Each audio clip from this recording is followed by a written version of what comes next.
I've watched enough Dragon Ball Z to learn instant transmission.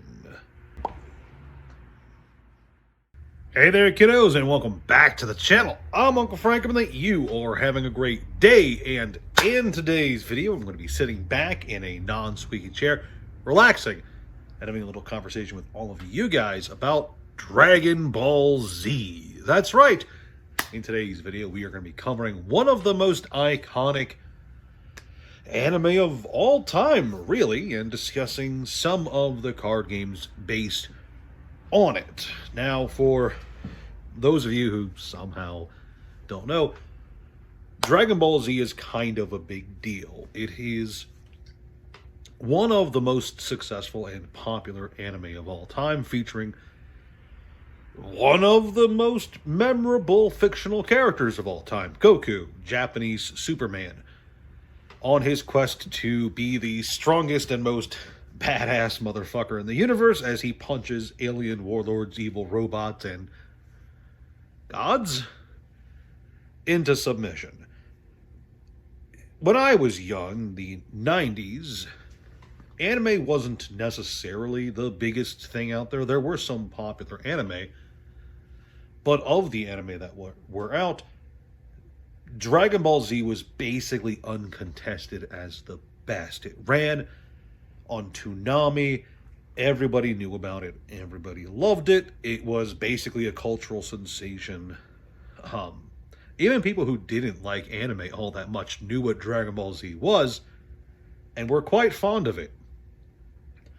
It had video games, including the Budokai Tenkaichi games for the PS2, which are still to this day, in my opinion, some of the best fighting games ever created, with Budokai Tenkaichi 3 being my personal favorite. I'm never going to own a copy again because it's like a bazillion dollars for just the disc.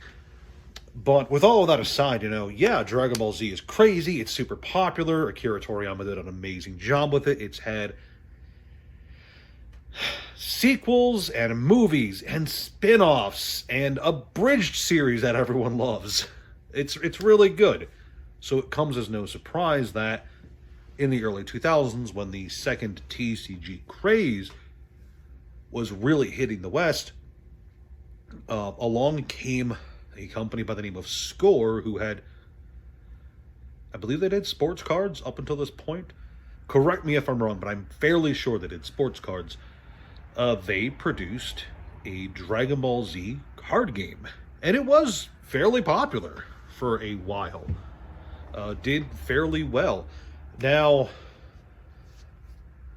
it wasn't the only card game for Dragon Ball Z, and this is just a general overview video, okay? Score was the first to produce a Dragon Ball Z card game, and it lasted for quite a while. It came out in the year 2000 and stuck around for quite a bit. I don't remember the exact year it ended, but I do remember that the second Dragon Ball Z card game was produced by Bandai in 2007 or 2008. Although that one was not very successful. That one did not stick around long. And the first one did eventually fade away. Score, they cut their losses and, ended it. Although it was very popular, and to this day, the Score Dragon Ball Z cards are some of the more desirable ones if you are a collector of Dragon Ball Z trading cards. I only have 3 Broly cards because Broly's the best character. But there's an interesting story here, okay? Eventually, the Score card game died, right? And the Bandai card game died. And then the Score card game came back. Sort of.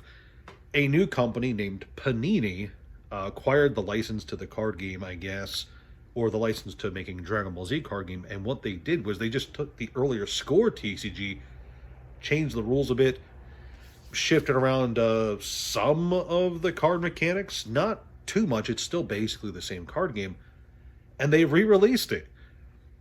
And I think that's absolutely crazy. So there's 2 Dragon Ball Z card games that are basically the same TCG with some minor changes between them, but they play largely the same. And I thought that was absolutely bonkers when I first heard about it. And that actually wasn't that long ago, because that was like was like 2014, I think, when Panini re-released the Dragon Ball card game. Now, of course, that one didn't stick around too long either, because eventually Bandai Namco did decide to try again with Dragon Ball. Because, yeah, sure, Bandai Namco is known for One Piece right now and Digimon before that. But, oh, yeah, Digimon, One Piece, Battle Spirit Saga, no, that one died. Oh, Gundam. Yeah, Gundam. That's the one I'm forgetting. So yeah, they're known for a bunch of other anime TCGs now, but in 2017 or maybe 2018, they had made another Dragon Ball card game, the Dragon Ball Super TCG, and them putting that card game out was the nail in the coffin for the Panini run, if I'm remembering correctly. And this one was a completely different card game. It uses a card layout you'd be familiar with if you played the Digimon or One Piece card games. All the Bandai Namco card games, I know it's kind of rude to say, but they all kind of look the same, right? With a similar card layout for a lot of them. But yeah, it's honestly kind of surprising that one franchise can inspire effectively 4 different trading card games. And I'm not going to talk about any of the individual card games all too much in depth today, but recently got some of the Panini stuff in, and I was just reminded that, yeah, Dragon Ball Z once upon a time was monumentally popular. Everyone loved it. Everyone knew what it was. You'd had kids playing as Goku and Vegeta in parking lots and such. It was a great time. You know, it was a wonderful piece of the late 90s, early 2000s. And yeah, it just goes to show that even the most popular franchises, because Dragon Ball Z was super popular, making a card game off of them isn't necessarily guaranteed to succeed forever. And there have been 4 attempts at it so far. And 5 attempts, technically, because I think Bandai Namco has made another Dragon Ball Super TCG. It uses different rules from the other one. It's World Fusion or something like that. I don't know. I've never looked at it. I'm aware that it exists, basically, is all I got for it. And it's, you know, it is what it is.